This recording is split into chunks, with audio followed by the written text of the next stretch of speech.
क्षेमराजसेव्यमान पावनाङ्घ्रिपङ्कजं ज्ञानयज्ञसूत्रमिन्दुशेखरं कृपाकरं नारदादियोगिवृन्दवन्दितं दिगम्बरं काशिकापुराधिनाथकालभैरवं भजे।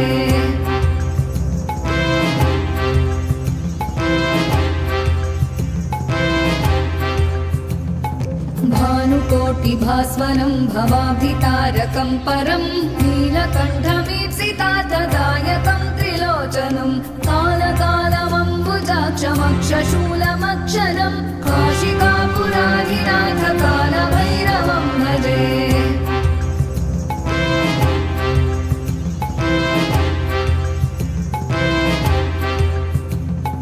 शूलटङ्कपाशदण्डपाणिमादिकारणं श्यामकायमादिदेवमक्षरं निरामयं भीमविक्रमं प्रभुं विचित्रताण्डवप्रियं काशिकापुराधिनाथकालभैरवं भजे।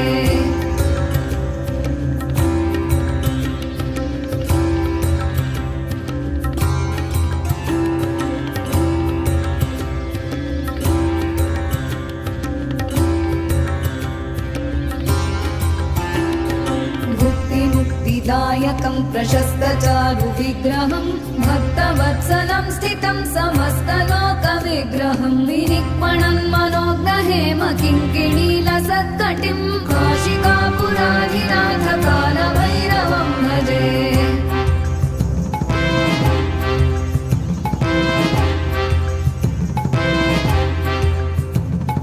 धर्मसेतुपालकं त्वधर्ममार्गनाशकं कर्मपाशमोचकं सुशर्मदायकं विभुं स्वर्णवर्णशेषपाशशोभिताङ्गमण्डलं काशिकापुराधिनाथकालभैरवं भजे।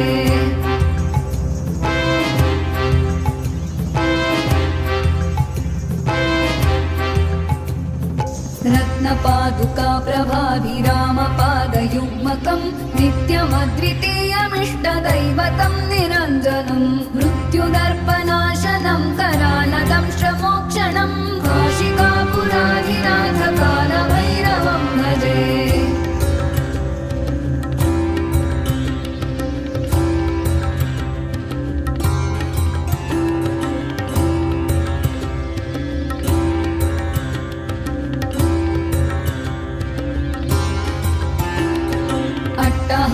भिन्नपद्मजाण्डकोशसन्ततिं दृष्टिपातनष्टपापजालमुग्रशासनम् अष्टसिद्धिदायकं कपालमालिकाधरं काशिकापुराधिनाथकालभैरवं भजे।